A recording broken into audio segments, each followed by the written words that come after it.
अस्सलाम वालेकुम, very good evening to all of you. Dawn News पर इन फोकस के साथ मैं हूं नादिया नकी। 8 फरवरी 2024 आम इंतखाबात का दिन, यानी अब बहुत ही चंद हफ्ते ही रह गए हैं और इन चंद हफ्तों में कुछ और भी होने वाला है।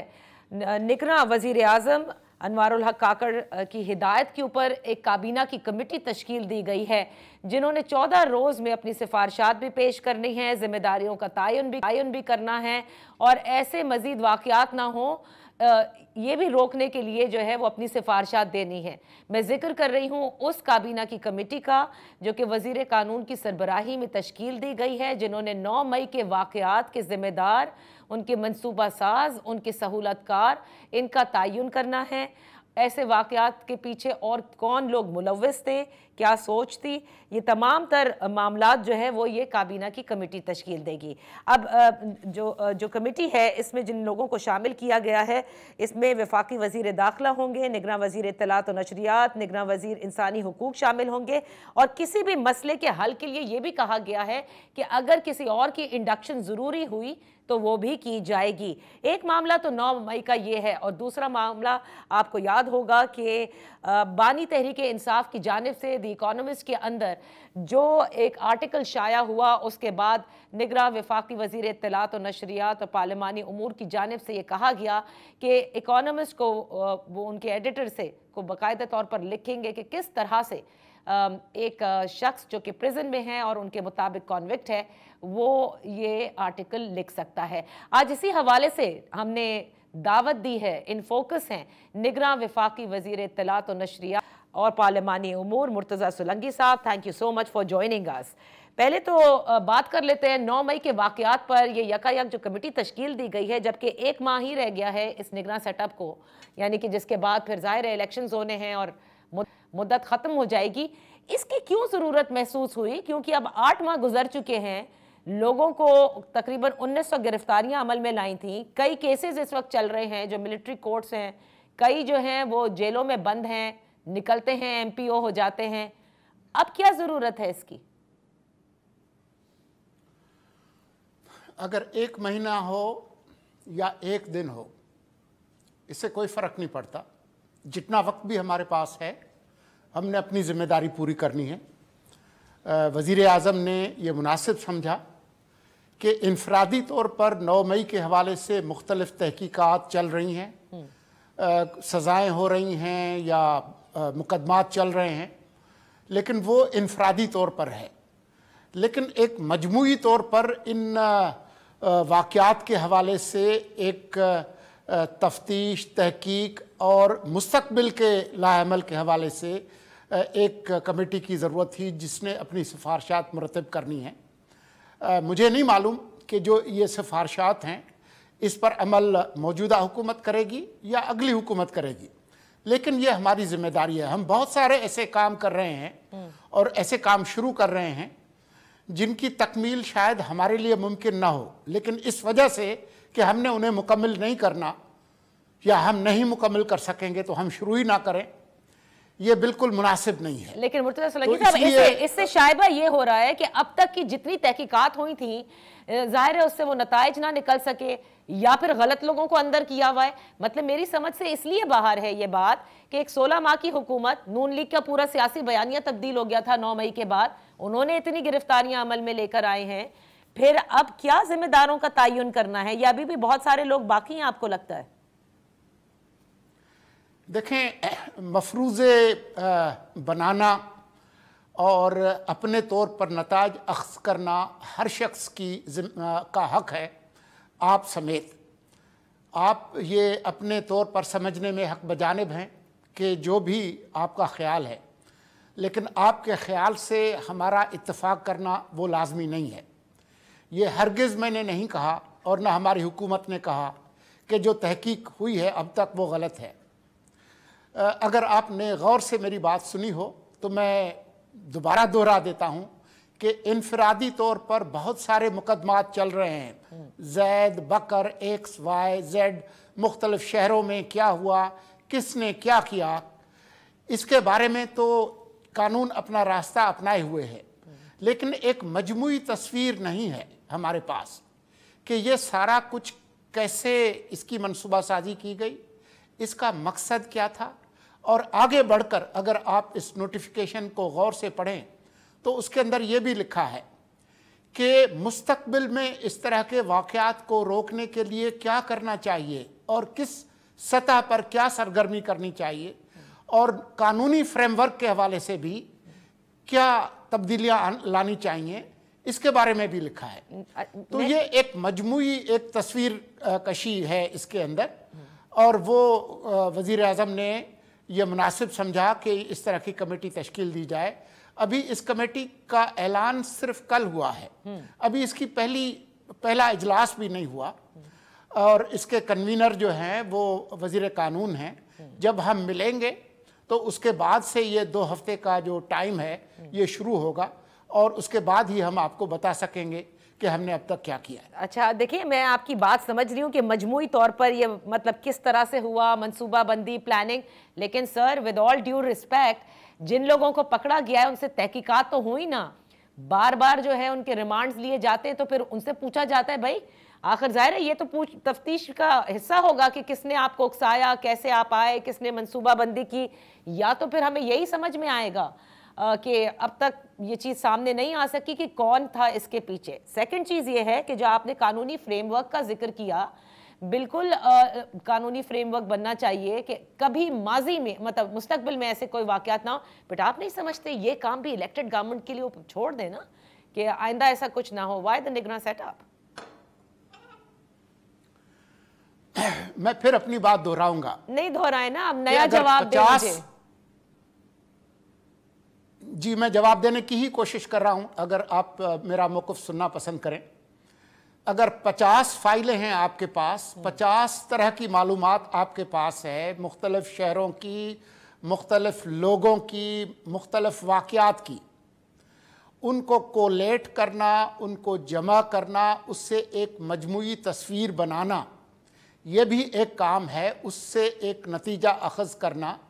मुख्तलिफ एजेंसीज़ इसमें इन्वॉल्व हैं इस काम में, पुलिस है, इंटेलिजेंस एजेंसीज़ हैं, क्योंकि इसके अंदर अगर आप गौर से पढ़ें कि इसमें जो सेक्रेटेरिएट का जो काम है वो वजारत दाखिला ने करना है, जिसके पास मुख्तलिफ एजेंसीज़ हैं जी। इसके अंदर ये भी लिखा है कि हम किसी और को भी इसके अंदर शामिल कर सकते हैं। राइट। तो ये एक बुनियादी तस्वीर कशी का काम है, और मुस्तकबिल के हवाले से मनसूबाबंदी की बात है। सही। अगर ये बात है कि जी सब कुछ मुस्तकबिल की हुकूमतों ने करना है, तो फिर हमारा कोई रोल नहीं है। हमारा ये एक आईनी हुकूमत है, ये गैर आईनी हुकूमत नहीं है।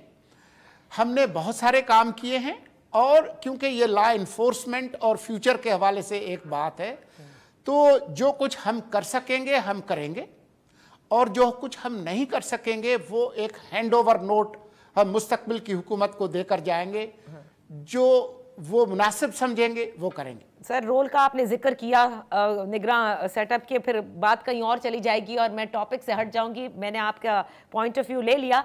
Let's come to the main thing, जिस पे कल से काफ़ी शोर शराबा है कि जानिब से एक ट्वीट की जाती है जिसमें आपने ये जिक्र किया है कि द इकोनॉमिस्ट को के एडिटर को आपने लिखने का फ़ैसला किया है, या मैं कहूँ ऐलान किया है कि किस तरह से इमरान खान जो पर्पसली रिटन लेटर जो है वो जो छापा है, उन्होंने इतने एस्टीम मीडिया आउटलेट ने कैसे पब्लिश कर लिया in the name of an individual who is in jail and has been convicted.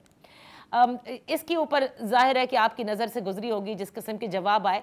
लेकिन पहली बात तो ये मैं आपसे जानना चाहूँगी कि कैसे वैसे ये आर्टिकल पब्लिश हो गया? क्या जेल में बैठकर उनके पास ये तमाम सहूलत मौजूद है कि जिसमें वो लिख सकते हैं, और वहाँ से कौन लेकर गया, ये आप लोगों ने मालूम करने की कोशिश की है वहाँ पर? जी, हमने मालूम करने की सिर्फ कोशिश नहीं की, बल्कि हम तमाम मालूमात ले चुके हैं।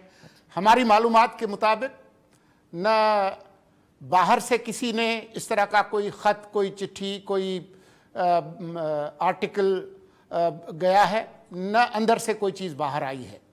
तो यकीनी तौर पर ये चीज़ बाहर लिखी गई है, और उसके बाद ही इस इदारे ने छापी है। तो हमारी मालूमात के मुताबिक ये अंदर से कोई चीज़ नहीं गई।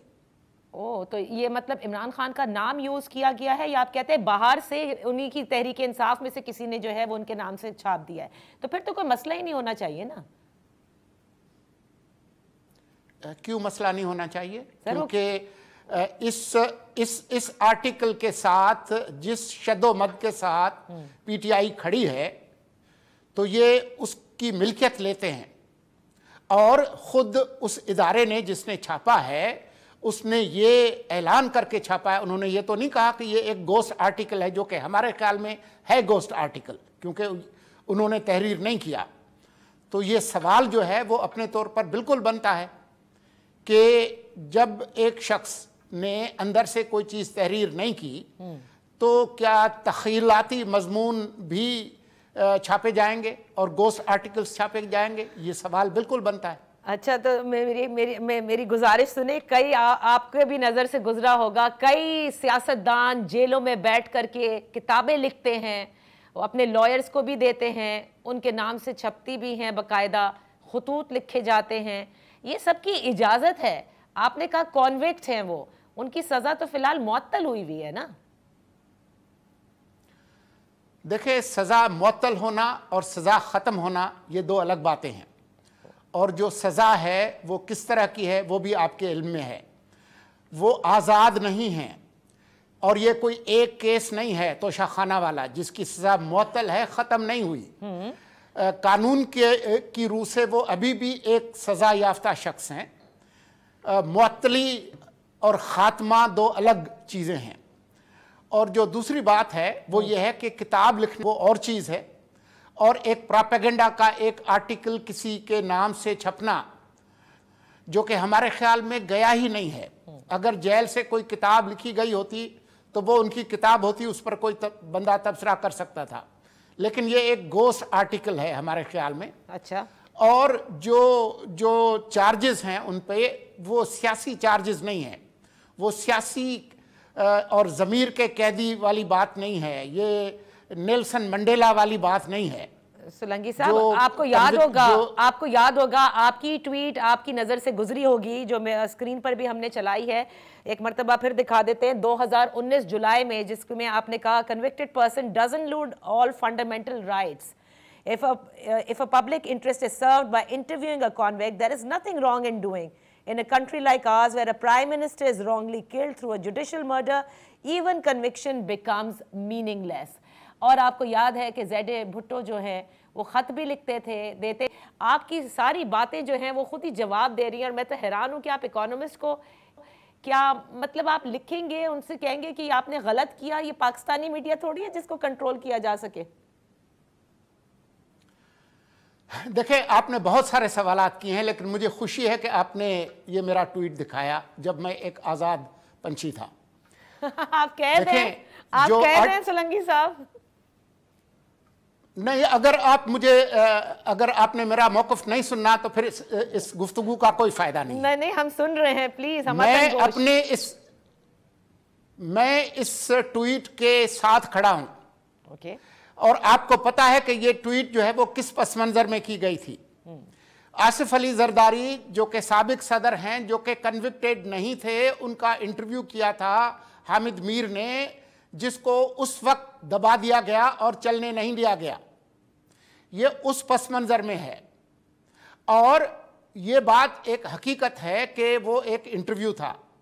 मुझे बताएं कि साबिक वज़ीर आज़म और साबिक चेयरमैन पीटीआई वो क्या आज तैयार होंगे किसी इंटरव्यू के लिए, किसी तनकीदी जो सहाफ़ी हैं उनका इंटरव्यूज देने के लिए? क्यों? अगर मैं बता देता हूं शाहजेब खानज़ादा, तलत हुसैन और कुछ नाम ले देता हूं कि उनके इंटरव्यू के लिए तैयार होंगे। जब वो वजीर आज़म थे तब तैयार थे। आपके इल्म में नहीं है कि उन्होंने किसी तनकीदी सहाफ़ी को इंटरव्यू नहीं दिया?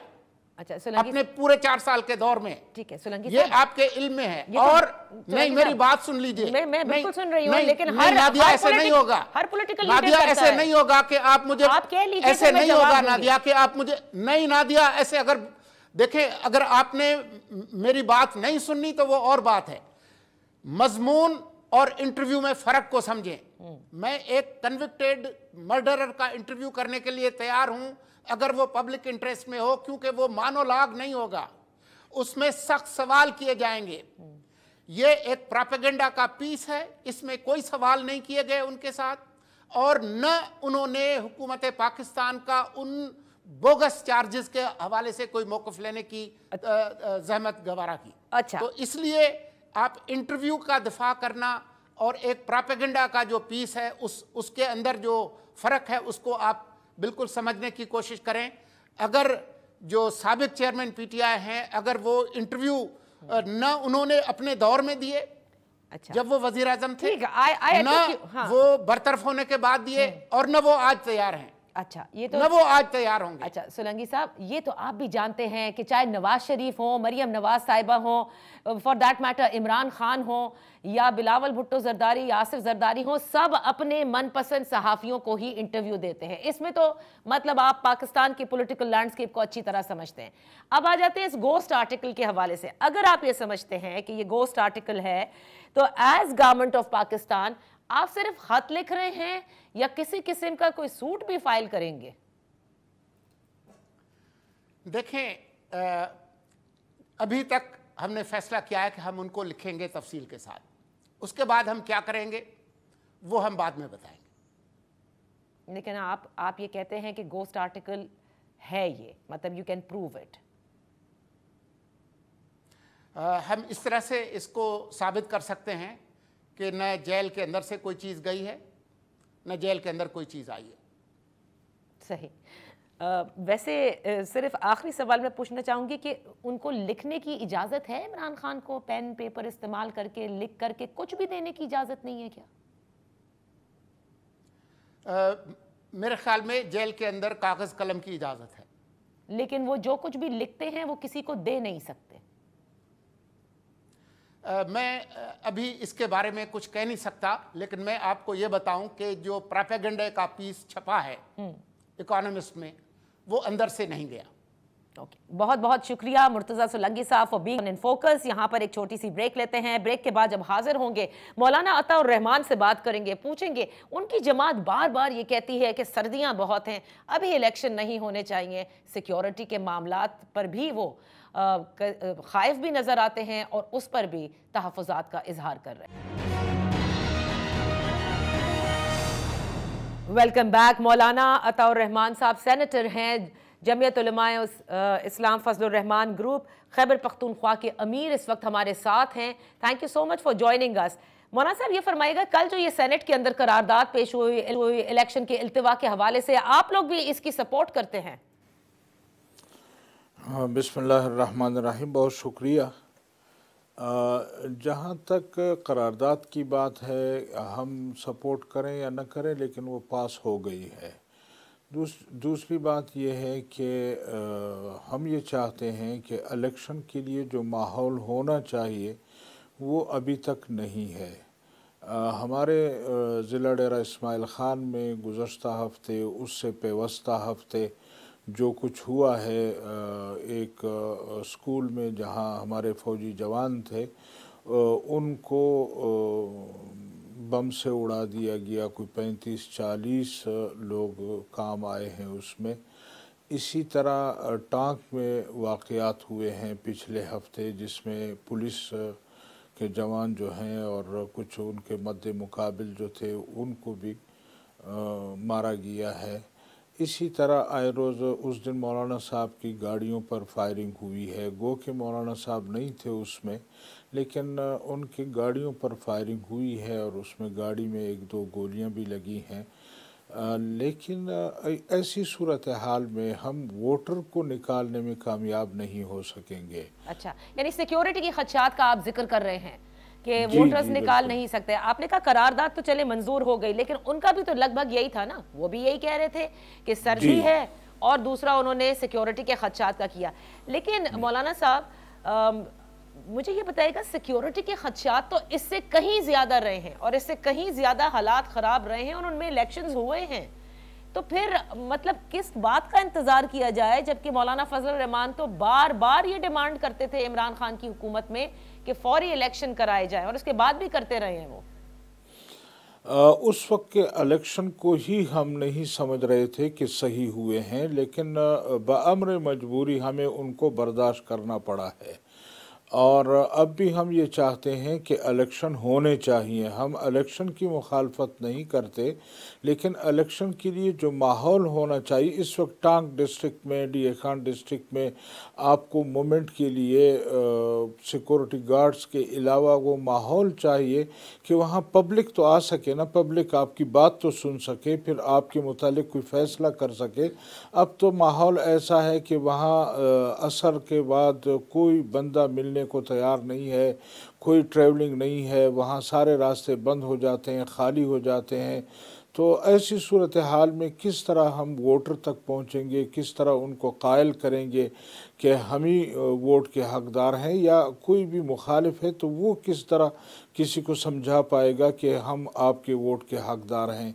जब आपका वोटर तक पहुंचना ही नहीं होगा तो क्या सूरत हाल होगी। दूसरा, हम इंतखाबात के ख़िलाफ़ नहीं हैं, इंतखाबात होने चाहिए, लेकिन अगर इस माहौल को थोड़ा बहुत भी ठीक कर दिया जाए तो फिर वोटर के लिए भी आसानी होगी, वोट मांगने वाले के लिए भी आसानी होगी। अच्छा, तो मौलाना साहब, मैं अगर अगर मैं आपसे ये कहूँ कि कुछ हफ्तों कबल हमने देखा कि खैबर पख्तूनख्वा के बाजोड़ में, खैबर में, इन सब जगहों पर तहरीक इंसाफ ने कन्वेंशंस होल्ड किए बाकायदा। उनके लीडरान वहाँ पर नहीं थे, लोग जमा हुए, शाम के भी वक्त हुए। पाकिस्तान पीपल्स पार्टी जो है, बिलावल भुट्टो जरदारी साहब, उन्होंने अपना खैबर पख्तूनख्वा का इतना कामयाब दौरा किया। तो सवाल यही उठते हैं कि आखिर आप ही की जमात क्यों ये बार बार कहती है? बकिया तो लोग भी निकल रहे हैं, वो इलेक्शन का माहौल भी बनाना चाह रहे हैं। हमारे अपने एक कैंडिडेट बाजवड़ में परसों निकले हैं, तो उनकी गाड़ी को दूसरी जो उनके साथ गाड़ियां थी बम से उड़ा दिया है, उसमें कुछ लोग ज़ख्मी हुए हैं। ये अल्लाह का करम हुआ है कि वो कैंडिडेट जो है वो सही सलामत है। इस माहौल में आप बताएं हम अपने वोटर तक कैसे पहुंचेंगे। मैं कतई ये नहीं चाहता कि इलेक्शन को मुलतवी होना चाहिए, लेकिन उसके लिए कोई माहौल तो होना चाहिए ना कि हम वोटर तक अपनी बात तो पहुंचा सकें। सर, वो माहौल कैसे लाएंगे? जाहिर है आपको एक्स्ट्रा सिक्योरिटी दी जाएगी, जो कि आप डिमांड कर सकते हैं। हमें वोटर की सिक्योरिटी की इतनी ज़रूरत नहीं है। वोटर को कौन सिक्योरिटी देगा कि उनको पोलिंग स्टेशन तक या पोलिंग स्टेशन से घर तक महफूज तरीके से पहुंचाया जा सकेगा। अच्छा, लेकिन खैबर पख्तूनख्वा में तहरीक इंसाफ तो ये कंप्लेन करती नजर नहीं आ रही, उनकी तो अलग ग्रीवेंस है ना, पाकिस्तान पीपल्स पार्टी कर रही है। मैं यही जानना चाहती हूँ कि सिर्फ वाहिद आपकी जमात के साथ हो रहा है कि वोटर्स नहीं निकल पा रहे? नहीं, बात समझने की कोशिश करें। हम ये नहीं कहते कि हम नहीं पहुंच पाएंगे या वोटर, लेकिन वोटर को आप महफूज तरीके से किस तरह वोट डालने का माहौल देंगे, ये है आप लोगों की वो। अच्छा, तो अब मुझे ये बताइएगा कि ये सारी तमाम चीज़ें तो आपने इलेक्शन कमीशन ऑफ पाकिस्तान के गोशगुजार की होंगी ना? जी बिल्कुल, मौलाना साहब का इंटरव्यू चला है, आपने भी सुना होगा। उन्होंने इलेक्शन कमीशन को भी कहा है और चीफ जस्टिस ऑफ पाकिस्तान को भी कहा है कि हमें वो माहौल दिया जाए, और अगर हमारे कारकुन उसमें ज़ख्मी होते हैं, हमारे कारकुन उसमें शहीद होते हैं, तो कैसे इस माहौल को बनाया जाएगा। मैं दूसरों की बात नहीं कर रहा, लेकिन मैं अपने आप को तो सिक्योर करूंगा ना, अपने कारकुनों को, अपनी जमात को तो सिक्योर करूंगा, अपने वोटरों के लिए वो माहौल तो मांगूंगा। या ये भी मेरा हक नहीं है कि मैं किसी के लिए उस माहौल की डिमांड कर सकूं। अच्छा, और ये माहौल का जो तमाम तर खदशात हैं और जो मसला है वो खैबर पख्तूनख्वा तक है, बलूचिस्तान में ऐसा नहीं? नहीं, बलूचिस्तान में मैं तो फाटा की भी बात कर रहा हूँ, खैबर पख्तूनख्वा की भी बात कर रहा हूँ। अभी कल पर इस्लामाबाद में एक आलिम दीन को मारा गया है। आप, हाँ जी, तो आप कौन सी जगह की बात करेंगे कि वो जगह माहौल ठीक है बाकी ख़राब है? जी, मैं तो समझता हूँ कि इस वक्त पूरे मुल्क में ये जो एक लहर चल पड़ी है तो ये मुनासिब नहीं है, और ये माहौल क्रिएट नहीं करती, ये माहौल को ख़राब कर रही है। लेकिन 8 फरवरी को तो आपको मालूम है चीफ जस्टिस ऑफ पाकिस्तान ने कह दिया कि पत्थर की लकीर है, इलेक्शन तो होंगे। में भी उसने कहा होगा, लेकिन फिर जो हमारे कारकुनों का खून बहेगा उसका सारा कुछ मलबा हम चीफ जस्टिस ऑफ पाकिस्तान या इलेक्शन कमीशन ऑफ पाकिस्तान पर डालेंगे। बहुत बहुत शुक्रिया मौलाना अताउर रहमान साहब for being with us on in focus. यहाँ पर इसी ब्रेक लेते हैं। जब ब्रेक से वापस आएंगे तो पाकिस्तान मुस्लिम लीग नून क्या कहती है कल की करारदाद के हवाले से। आज उन्होंने एक मीडिया टॉक भी की है। राना मशहूद हमारे साथ होंगे, कहीं मत जाइएगा। Welcome back. गुज़िश्ता रोज जो सेनेट में करारदाद पेश हुई, आज उसी हवाले से मरियम औरंगजेब साहिबा जो कि पाकिस्तान मुस्लिम लीग नून की तर्जुमान है, उन्होंने बाकायदा मीडिया टॉक की और उनका यह कहना था कि वाहिद जमात पाकिस्तान मुस्लिम लीग नून है जो चाहती है कि 8 फरवरी को इलेक्शन हो, वरना सेनेट में ये जो करारदाद पेश हुई उसमें तकरीबन तमाम लोग जो शामिल थे वो खामोश रहे। यानी उनका इशारा पाकिस्तान पीपल्स पार्टी तहरीक इंसाफ की तरफ भी उन्होंने काफ़ी लफ्जी गोराबाली की और उनका यह कहना था कि तमाम मामलात अदालत में ये तो लेकर चले जाते हैं। बहरहाल आज इस पर बात करते हैं। राना मशहूद साहब पाकिस्तान मुस्लिम लीग नून के सीनियर रहनुमा, पंजाब में बड़े इनकी इंपॉर्टेंट मैं कहूँगी पोजीशन भी है। Thank you so much for joining अस राना साहब। सबसे पहले तो ये बताइएगा कि ये जो सेनेट की करारदाद है जिसका आज जिक्र मरियम औरंगजेब साहिबा ने भी कहा, आप लोगों को क्या लगता है कि इस करारदाद के पीछे असल में कौन था? बिस्मिल्लाहिर्रहमानिर्रहीम। सबसे पहली बात है कि जो किरदार और चेहरे हैं ना वो कभी छुपे नहीं रहते, वो सामने आ जाते हैं।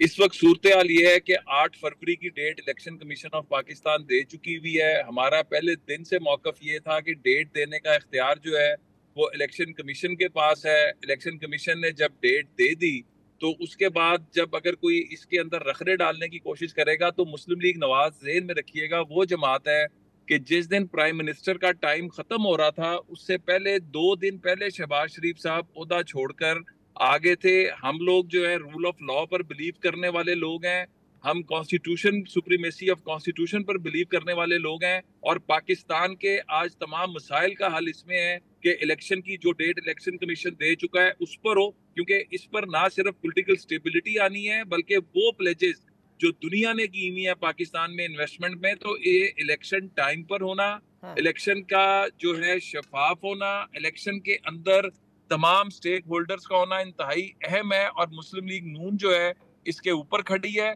और जो चेहरे, मैं फिर कहूंगा, मैं यहाँ पर कोई पॉलिटिकल पॉइंट स्कोरिंग नहीं करना चाहता, लेकिन जिसने कल सेनेट की इस करारदाद में जिस जमात ने वोट दिया उनका किरदार भी अवाम के सामने आ चुका है और मुस्लिम लीग नून का किरदार भी अवाम के सामने। अच्छा ठीक है, तो राना साहब मैं ये जानना चाहती हूँ कि इसमें वो लोग भी शामिल हैं। मौलाना फजलुर रहमान साहब की बड़े करीबी ताल्लुक जब पीडीएम में तो आप लोगों के सब साथ रहे, वो तो मुस्तकिल ये कहते हैं कि इलेक्शंस जो हैं वो उसके लिए माहौल साजगार नहीं, कभी वो सर्दी बताते हैं, फिर दूसरे वो भी सिक्योरिटी के रीजंस जो हैं उनको भी कहते हैं। तो ये मामलात क्या हैं? मौलाना फजलुर रहमान क्यों नहीं चाहते कि इंतखाबात हों?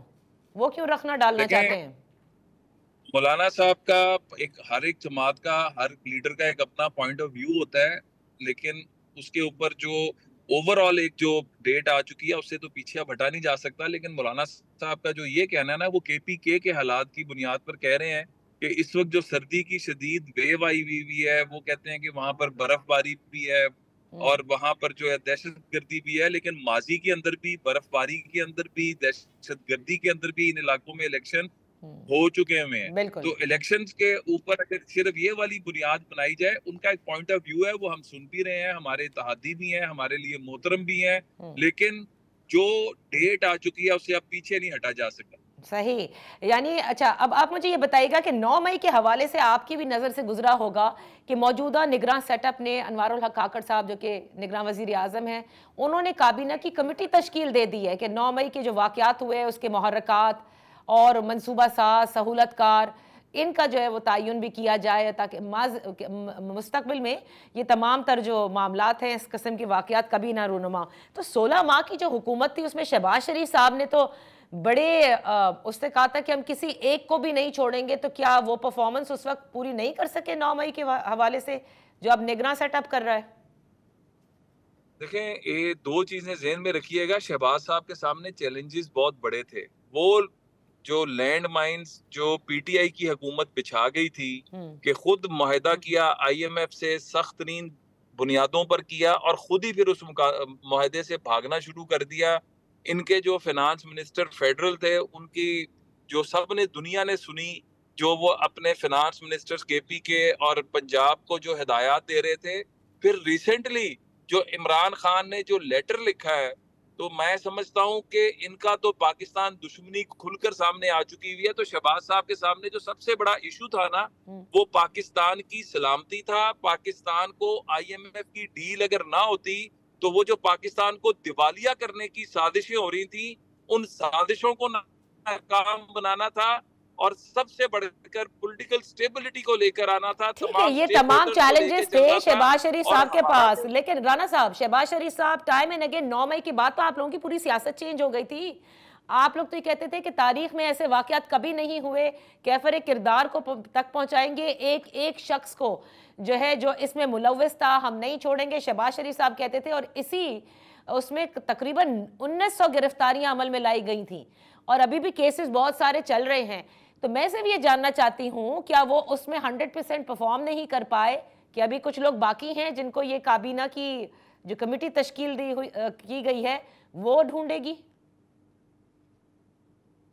देखें, हम लोगों का हमेशा से एक ही रहा है कि ये अदारों का काम है, चाहे वो सिविलियन अदारे हैं, जिसका जो बनता है, मतलब IP से लेके स्पेशल ब्रांचेस से लेके हाई कोर्ट, सुप्रीम कोर्ट, ये इन अदारों का काम है। हमारा काम जो हुकूमत का काम था, निशानदेही जहां जहां पर हुई उनको पकड़ा भी गया। जो रह गए हैं आपको भी पता है बहुत ज्यादा मफरूर हैं, उस दिन के लोग भागे हुए हैं। लेकिन जो ये काम कर गए हैं, इनको कैफरे किरदार तक पहुंचाना, चाहे वो कोई भी हुकूमत हो, स्टेट ऑफ पाकिस्तान की रिट को जो भी चैलेंज करेगा उसके खिलाफ कार्रवाई होनी चाहिए। सियासत करना हर एक का हक है, लेकिन सियासत हम भी करते थे। मुशर्रफ के दौर में मार्शल लॉ था, लेकिन हम एहतजाज करते थे, सियासी एहतजाज करते थे, एक गमला तक नहीं तोड़ा था। अच्छा। तो ये पाकिस्तान के अदारों पर हमला करने का इख्तियार किसी के पास नहीं है, और जो हमले करेगा, मैं समझता हूँ ऐसे पाकिस्तानी सियासत को साइड पे रख के उससे आनी हाथों से निपटा जाना चाहिए। अच्छा, तो अब जिस तरह से निपटा जा रहा है ये काफी नहीं है, मतलब तहरीक इंसाफ के साथ, क्योंकि एक चीज जो बड़ी कही जाती है राना साहब कि नून लीग की ये डिमांड है कि मतलब किसी सूरत जो है वो तहरीक इंसाफ जो है अगर इस इलेक्शन का हिस्सा बनती है तो बड़े चैलेंजेस होंगे आपके लिए, लिहाजा वो ना आए इस मैदान में। बिल्कुल गलत बात है जी। देखें, हमारा बहुत क्लियर स्टैंड है इसके ऊपर और स्टैंस है, और वो ये है कि आज आके ये 9 मई की माफी मांगे। 9 मई और उसके जो मुहर्रकात थे उसके अंदर देखें, यही थे ना जो कहते थे कि इनके लोग थे जो कहते थे कि चीफ ऑफ आर्मी स्टाफ जो है वो कौम का बाप होता है, आर्मी चीफ कौम का बाप होता है। यही लोग थे ना जो बाजवा साहब की तारीफें करते हुए इमरान खान थकते नहीं थे, मतलब उनकी मतलब ऑन वीडियोस मौजूद हैं जिनके अंदर वो कह रहे हैं कि जो आर्मी चीफ के खिलाफ और ISI चीफ के खिलाफ जाएगा वो मुल्क का बागी है, वो कौम का बागी है। तो बात ये है कि आप जो है वो एक तरफ दूसरी स्टेटमेंट दें और दूसरी तरफ अपने, और आज जो चीजें खुलकर सामने आ रही हैं, मैं बहुत मोहतात तरीके से बात कर रहा हूं, लेकिन कुछ मैंने आर्टिकल्स पढ़े हैं, कुछ मीडिया पे चल रहा है कि जो सोशल मीडिया कैंपेन रॉ के आप पेजेस पे देखते हैं वही आप इनके पेजेस पे देखते हैं, जो चीजें पाकिस्तान मुखालिफ कुव्वतें उठाती हैं वो इनके आप देखते हैं। तो ये जो डांडे हैं ये कोई इतना आसान और सीधा काम नहीं है। हम तो बड़ी क्लियरिटी के साथ कह रहे हैं कि माफी मांगे जो कुछ किया है, और जो इसमें मुलव्विस हैं उनको सजा मिले, बाकी लोग इलेक्शन लड़े, बाकी लोग जो करना चाहते हैं करें, लेकिन पहले इसकी माफी मांगे और इसकी सजा भुगतें। अच्छा, माफी भी मांगे, सजा भी भुगतें और उसके बाद सियासत में वापस आए। ये मुझे बताइएगा कि पंजाब में जो टिकट्स के हवाले से विद इन PMLN, प्लीज ये ना कहिएगा कि कोई मसला नहीं है, बड़ी चीजें सामने भी आई हैं, ये तय अभी तक हो नहीं पा रहा कि कमिटमेंट्स को आप लोगों ने ज्यादा फौकियत देनी है या अपने लॉयलिस्ट को देनी है, क्योंकि ज़ाहिर कमिटमेंट्स तो की थी ना जब तहरीक इंसाफ की हुकूमत वोट ऑफ नो कॉन्फिडेंस के जरिए घर भेजी थी, तो उनका भी तो हक बनता है। तो क्या हुआ है, क्या अब तय हो गया है या नहीं, अभी तक नहीं हो सका है? देखें, चीजें तो बिल्कुल तय होंगी और चीजें हमेशा सियासत के अंदर आप डायलॉग करते हैं, लेकिन एक चीज ध्यान में रखिएगा कि जब हमने वो दोस्त और साथी जिन्होंने वोट PMLN को दिया था उनको जब हलकों में उतारा तो PMLN का वोट बैंक उनके साथ आके खड़ा नहीं हुआ था। यही वजह थी कि हम काफी ज्यादा सीटें हारे थे। तो इस दफा मिक्स एंड मैच कर रहे हैं। बिल्कुल उन दोस्तों ने जो कुर्बानी दी थी, जो हमारे साथ आके खड़े हुए थे, हम उसकी इज्जत भी करते हैं, हम उसका रिगार्ड भी करते हैं, और उस इज्जत और रिगार्ड के रिटर्न के और बहुत तरीके होते हैं। सियासत के अंदर खाली MP MNA बनना नहीं होता, और भी बहुत जगह होती हैं। तो ये सारा मिक्स एंड मैच किया जा रहा है, और इस दफा हलकों की हम रिपोर्ट्स भी ले रहे हैं, वहाँ के सर्वेस भी करा रहे हैं, वहाँ पे जो अवाम चाहते हैं, किस कैंडिडेट को चाहते हैं, किस तरह चाहते हैं, वो सारी चीजों को रखते हुए अच्छा, हम जो टिकट्स देंगे इंशाल्लाह मुनसिफाना तकसीम होगी। और राजा रियाज साहब का तो टिकट पक्का है ना? राजा रियाज साहब चूंकि हेड कर रहे थे और बड़े मुश्किल वक्त में बड़े मुश्किल फैसले भी उन्होंने किए, तो मैं समझता हूं कि उनकी टिकट जो है, फैसला तो पार्टी लीडरशिप ने करना है, लेकिन जो इस वक्त चल रहा है लगता यही है कि उनकी टिकट पक्की है। और नवाब वसीर और तलाल चौधरी वाला मामला अभी हल नहीं हो सका है?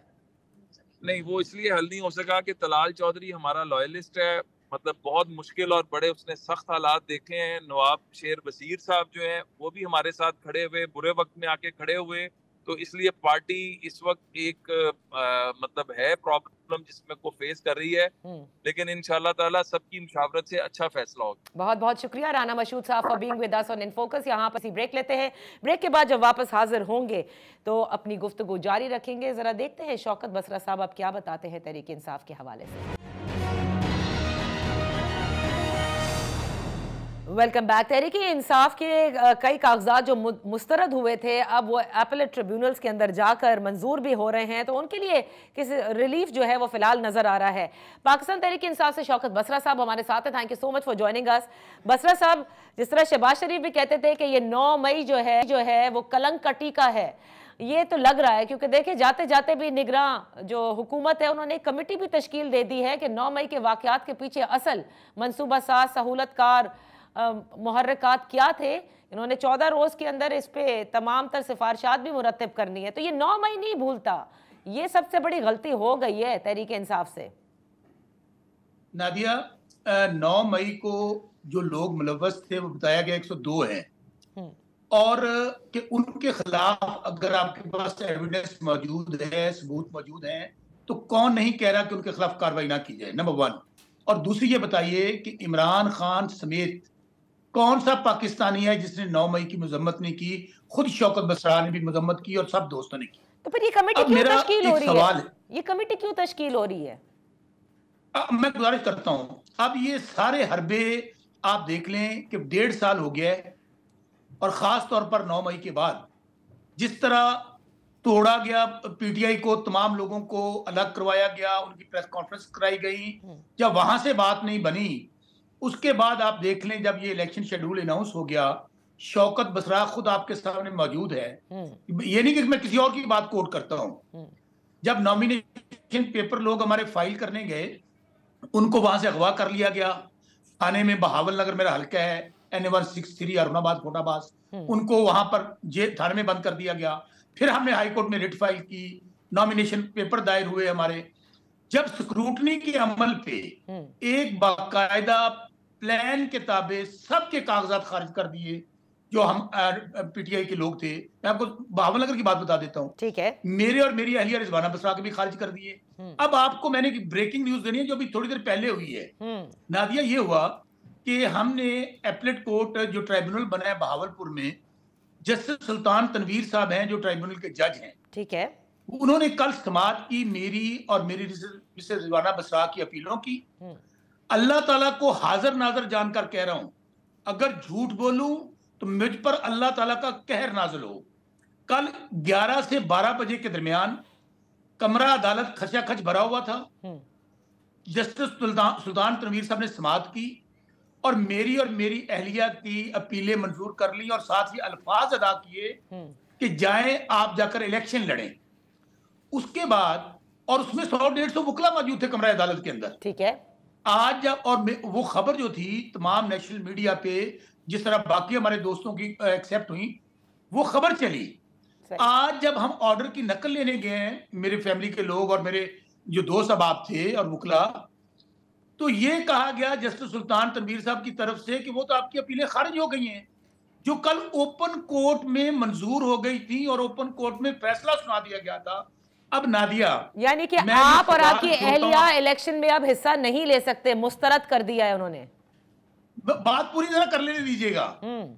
मुझे बताइए कि रातों रात क्या हो गया जज साहब को कि ओपन कोर्ट में जो जस्टिस सुल्तान तनवीर साहब ने फैसला सुनाया है कि वो रातों रात तब्दील हो गया और सुबह मेरे कागज खारिज हो गए। अब शौकत बसरा और उनकी मिसेज रिजवाना बसरा के कागजात खारिज हो गए हैं। अभी जब मैं आपसे बात कर रहा हूं, मुझे अभी तक फैसले की नकल भी नहीं मिल रही है। अच्छा, मुझे बताएं ये कौन सा लेवल ग्राउंड फील्ड है, ठीक, कौन सा ये इलेक्शन है, कौन इसको तस्लीम करेगा? और ऐसी बात जो मैं अपने मुतालिक आपको बता रहा हूं और इतनी बड़े हलफ दे के बता रहा हूं, तो मुझे बताइए ये कल जो कुछ पाकिस्तान तहरीक इंसाफ के साथ बुरा नहीं कर रहे। आपको मैं फिर कह रहा हूं, आपने 9 मई से बात स्टार्ट की थी, 102 लोग पकड़े हुए हैं। क्या शौकत बसरा भी 9 मई में मुलव्वस है? क्या पूरा पाकिस्तान जो लोग इलेक्शन लड़ रहे हैं या हमारे वर्कर्स हैं या हमारे लीडर्स हैं, क्या वो भी 102 में शामिल हैं? उनका तो कहीं नाम शामिल नहीं है। अच्छा, तो फिर अब मुझे बताएं कि क्योंकि अभी आप कॉपी भी मिल जाए आपको, जाहिर है, तो इसके बाद फिर क्या रह जाता है? क्या इसको फर्दर आप अपील में लेकर जाएंगे? जाहिर है, मैं खुद भी एक कानून का अदना तालिब इल्म हूं, इसकी हम रिट फाइल करेंगे। मैं फिर बता दूं, अगर तो शौकत बसरा का जुर्म इमरान खान से वफादारी है तो नादिया, मैं आपके प्रोग्राम में अनाउंस कर रहा हूं, मैं ये जुर्म 100 बार करूंगा। ऐसी 100 एमएनएशिप इमरान खान पे कुर्बान। और दूसरी बात, इंशाल्लाह आखिरी सांस तक और आखिरी वक्त तक अपने जो हमारे साथी टोला है, जो हमारे मुखालिफ हैं, जो हमारे साथ कर रहे हैं, इनका मुकाबला करूंगा। हाई कोर्ट में भी जाऊंगा और सुप्रीम कोर्ट में भी जाऊंगा, क्योंकि ये मेरा आईनी कानूनी हक है। लेकिन एक बात बताइए नादिया, आज जो पूरी दुनिया में हमारी जो अदलिया का नंबर है 140, मैं खुल के बात कहना चाहता हूं जी, आज उसकी वजह पाकिस्तान में आइन, कानून, निजाम इंसाफ, आपका सियासत और सहाफत, वो कहते हैं ना, इनका जनाजा है, जरा धूम से निकले। खुद ही मुदई, खुद ही मुनसिफ, किसे वकील करूं, किसे मुंसफी चाहूं? ये देखें ये क्या हुआ है। बसरा साहब, आप क्योंकि इस वक्त अग्रीव पार्टी भी हैं, अब देखना है कि आपको जैसी कॉपी मिलती है, हो सकता है कॉपी में फिर एक मरतबा तब्दील। बहरहाल प्रोग्राम का वक्त खत्म हो गया है। Thank you so much for being with us Basra साहब। आपसे इंशाल्लाह एक तफसीली नशिस्त बड़ी जल्द रहेगी। इजाजत दीजिए, अल्लाह हाफिज।